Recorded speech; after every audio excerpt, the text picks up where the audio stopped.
Today we have a very special community moment because our presenter, although it is not the first time for him to do a community moment, it's been a very long time since he's done a community moment. And he was part of the original team that met around lunch in the summer of 2012 that came up with the idea for this community, which has now become a movement growing across the country. In fact, he coined the phrase, a community grounded in reason, celebrating the human experience, which we have used ever since. He is in the United States Navy, serving our country in the hard location of Honolulu. And his wife, Catherine, is here today, and they're expecting their first child in April. And we're so thrilled to have John back from Hawaii. Let's welcome John Allen. Morning. So that was a great introduction, so I don't have to say any of that. So I can just jump into what I've been thinking about. So until the age of 28, I was an individual. I never had much in the way of responsibility to anything outside of work. I traveled to France on vacation alone, and I loved it because I was able to choose everything. I mean, where and what to eat, when and how long to sleep, whatever I wanted to do, Arc de Triomphe, whatever. It was all very liberating. And at 28 years old, like Mike mentioned, I swore an oath to the United States Navy, and I joined its ranks. Soon after, I did nothing without the other 89 sailors in my division. I mean, I ate when they ate, I slept when they slept, and if someone didn't want to sleep, they kept us all up. One sailor would make a mistake, and the 89 others of us would pay for it alongside him. But working with my shipmates on our shared mission gave me a feeling of connection like I had never known before. I believe human beings live with an innate tightrope act every day of our lives. We want to commit our lives to something greater than ourselves, to connect and deepen the meaning of our existence, while at the same time, we want to be our own. We live as a me and as a we.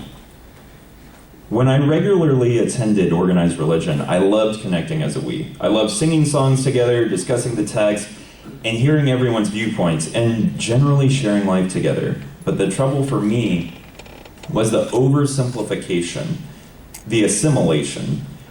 People, after a while, stopped being themselves and started playing a role. They lost their me. I had a pastor friend who, one-on-one, he was a blast.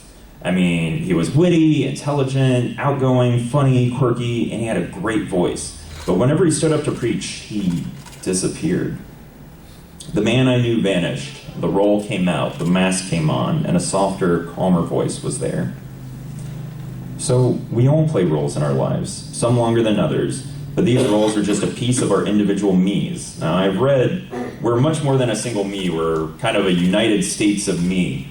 You have all these different thoughts, perceptions, memories, body sensations, dreams, feelings, and all these parts help make up our me, but each one isn't really us.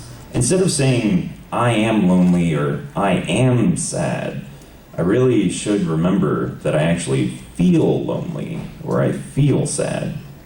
And when we forget that our emotions are just states, they can be perceived as permanent traits. To help know my me, what I need is insight.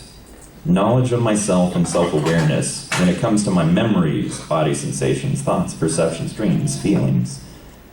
Anyone remember the movie Fight Club? Okay, yeah. I'm sorry. Rule number one. I mean, that thing. Yeah, whatever. But in the movie, when they say, you are not your job.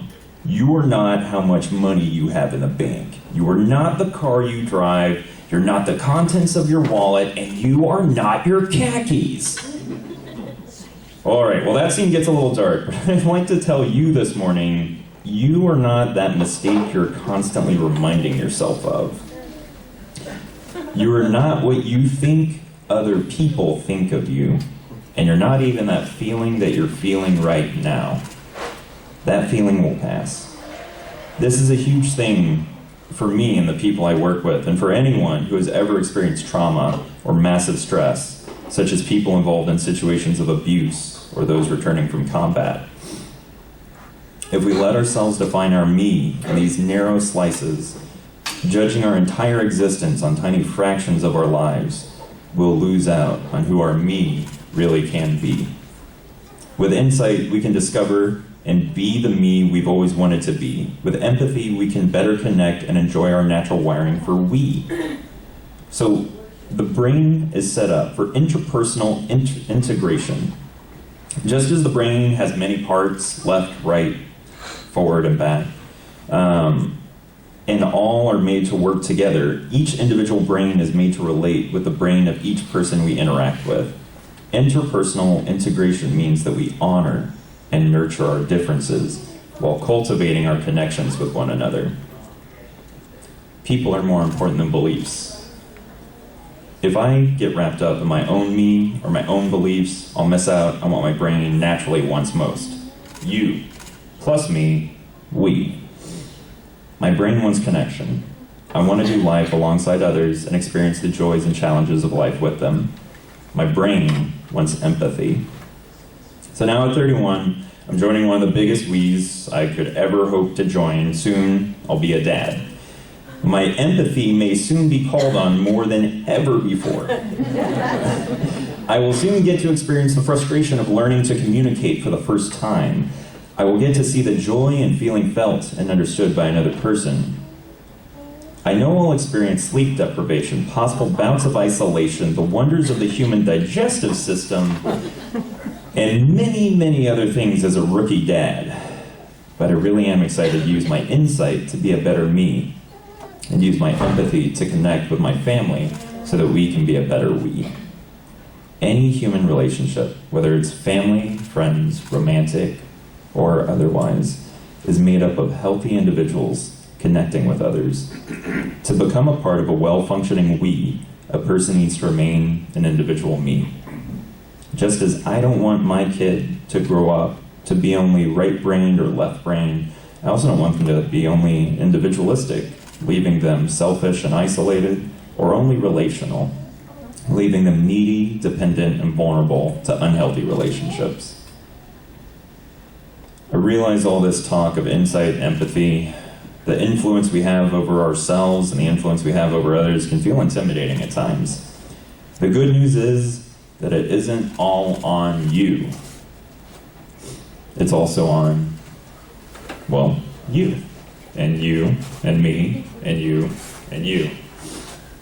There's a lot of us to share this, but there are so many factors that affect us. It isn't our responsibility to avoid all mistakes or remove all burdens and obstacles from each other. This is not a call to perfection, it's a reminder to be present. My hope is that each of us is present with our individual me, loving ourselves and really getting to know ourselves, and that we're also present with each other and connect with one another through the ups and downs of life's journeys. People really are more important than beliefs. You, me, we. Thank you.